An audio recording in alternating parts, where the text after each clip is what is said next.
Inventariar acontecimentos, reconfigurar recordações, reconstruir um mundo emocional e subjetivo com habilidade textual e rigor formal. O tempo passado é o assunto de hoje em Cidade de Leitores.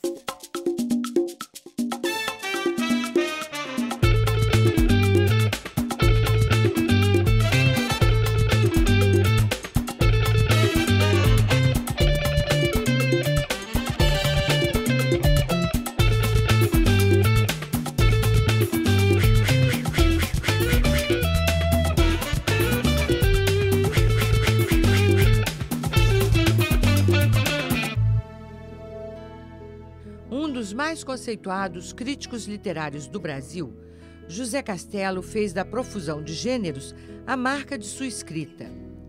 Em seus ensaios, discorre sobre a literatura com originalidade, oferecendo ao leitor análises singulares sobre os temas discutidos. Como romancista, rompe fronteiras entre os gêneros no caminho para encontrar a sua voz de escritor. Vencedor do Prêmio Jabuti, um dos mais importantes da literatura nacional, com o romance Ribamar, José Castelo é o nosso entrevistado de hoje. Castelo, o que primeiro chama a atenção em Ribamar é a mistura de gêneros literários. E o leitor fica meio sem saber se é biografia, se é ficção, se é relato de viagem, se é um ensaio. Qual foi o seu objetivo a pegar esse caminho para escrever o livro? Leila, eu acho que esse é o meu caminho desde que eu comecei a escrever. Hoje em dia é muito difícil definir, separar uma crônica de um conto, por exemplo, separar certos romances de um ensaio. E eu trabalho realmente e deliberadamente na fronteira, é o que me interessa. E não é uma intenção sua deixar o leitor assim, meio sem chão, sem saber onde está pisando? É uma intenção, mas veja bem, porque é assim que nós vivemos no mundo de hoje. A gente tem cada vez mais dificuldade de entender as coisas que estão acontecendo. Vivemos sufocados de informações, a tecnologia avança numa velocidade enlouquecida que ninguém consegue acompanhar. A arte, a literatura, para dar conta desse tempo, do contemporâneo, ela tem que sincronizar com isso, ela tem que ser assim também. E aí, então, em contrapartida, você dá uma estrutura, um romance de Cantiga de Ninar, a cantiga que o pai Ribamar cantava para o seu filho. Com isso, você dá ritmo aos capítulos do livro. Como é que foi esse momento assim, mágico de descobrir? É um achado no livro. Eu escrevia, Leila, em várias direções. Eu tinha vários caminhos de escrita ao mesmo tempo. E eu estava um pouco enlouquecido, sem conseguir entender o que eu estava fazendo. Um dia eu estou visitando minha mãe, que está muito idosa, muito doente, muito desligada, e ela começou a cantar uma canção de Ninar. E eu, por absoluta falta de assunto, perguntei que música era essa, e ela falou, a música que seu pai cantava para você dormir. Música que o seu avô Lívio cantava para o seu pai dormir. É uma música dos homens da família. Você não sabia disso? Tinha a menor ideia. Aí eu anotei a letra, passei para o meu irmão que toca música, toca violão, fazer uma pequena partitura simples de uma canção de Ninar e grudei essa partitura do lado do meu computador por semanas, sem saber o que fazer com aquilo. Até que um dia eu percebi, não, essa canção ela pode ser a estrutura dessa coisa desordenada que eu estou escrevendo. Cada pedaço de texto que eu estou escrevendo pode corresponder a uma nota musical. E foi assim que eu determinei. Quer dizer, Sol é Parnaíba, Fá é Kafka, Mi são os sonhos. E aí eu comecei a encaixar os meus textos nessa estrutura musical. Olha só, Castelo, esse seu romance me fez pensar tanto no meu pai, Sim, mas tanto. imagino. Principalmente quando você conta aqui o fascínio que as pequenas coisas do pai causam na criança, né? É a roupa assim amassada numa cadeira, né? O cheiro do Gumex, o resto da brilhantina do Gumex no pente, o pijama do pai tem assim, eu pensei logo, azul, o pijama do meu pai, então tem esse fascínio que a gente tem com aquelas intimidades. E aí o narrador diz, o amor filial não está livre do erotismo. Uhum. Eu achei assim, essa frase assim, muito corajosa. Quer dizer, com medo não se faz literatura, como a Clarice Lispector te disse uma vez, não é isso? É, e não está livre do erotismo mesmo. Isso aí não sou eu que digo, Freud dizia.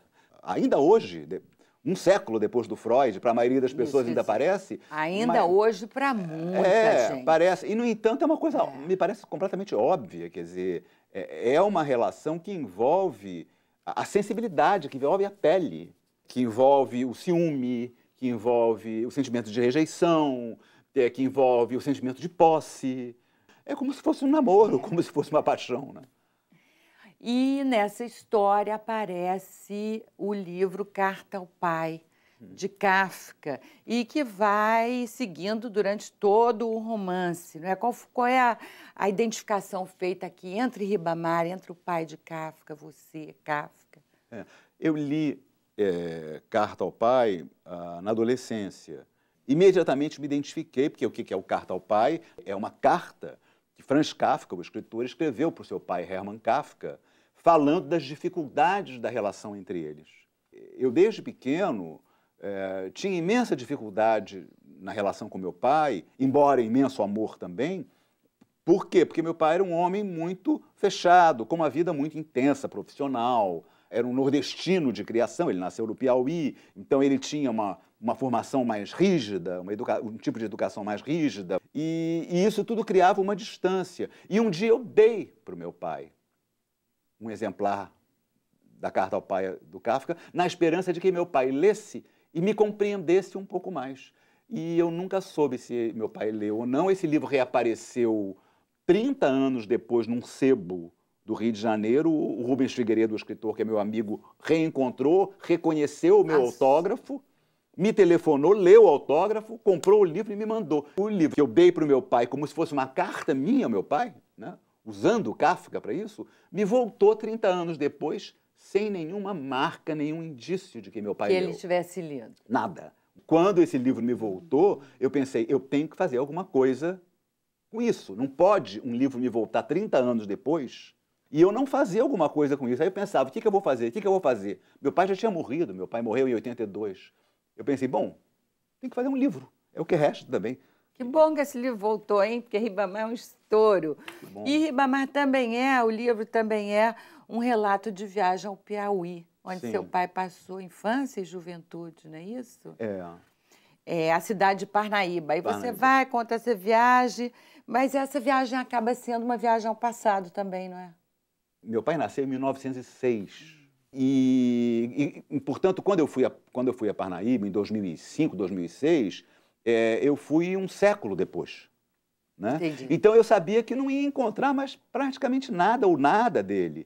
Então as pessoas me diziam, mas por que você vai? Eu dizia, não é para reencontrar um passado, é para inventar um passado para mim. Né? E eu tenho uns primos que moram em Parnaíba e ficavam o tempo todo amorosamente tentando me levar para os lugares. Tá vendo essa casa aqui? Aqui havia uma outra casa que seu pai um dia morou, que não sei o quê. Eu falei, nada disso me interessa. Eu não quero reconstruir o passado.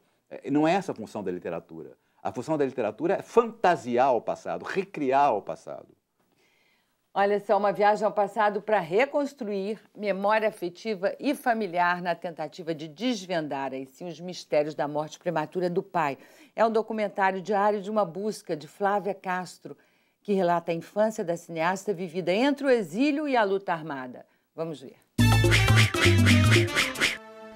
Levantar informações sobre o que aconteceu a seu pai, Celso Afonso Gay de Castro, morto em circunstâncias misteriosas no início da década de 80, é um mote para Diário de uma Busca, documentário de longa-metragem de estreia da roteirista Flávia Castro.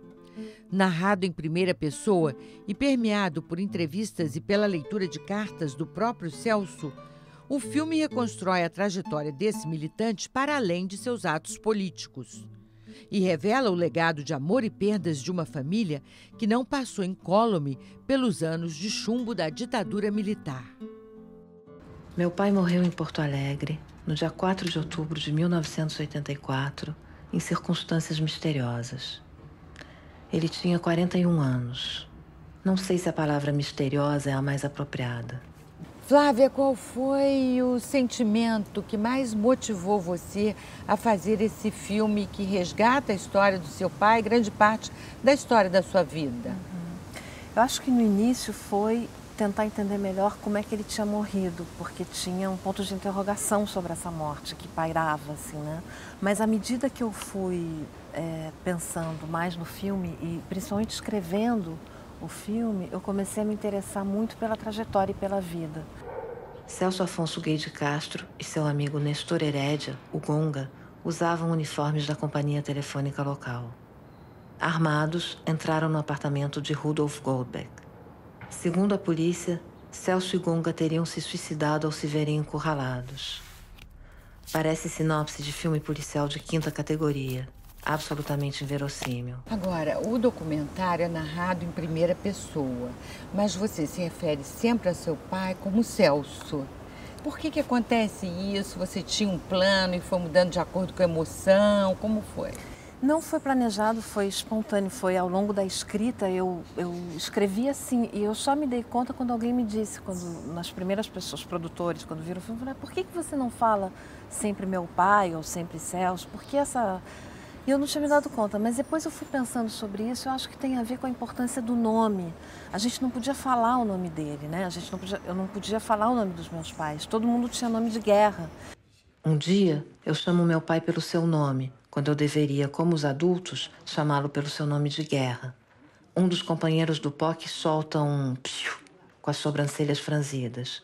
Morrendo de vergonha, me escondo no banheiro para nunca mais sair.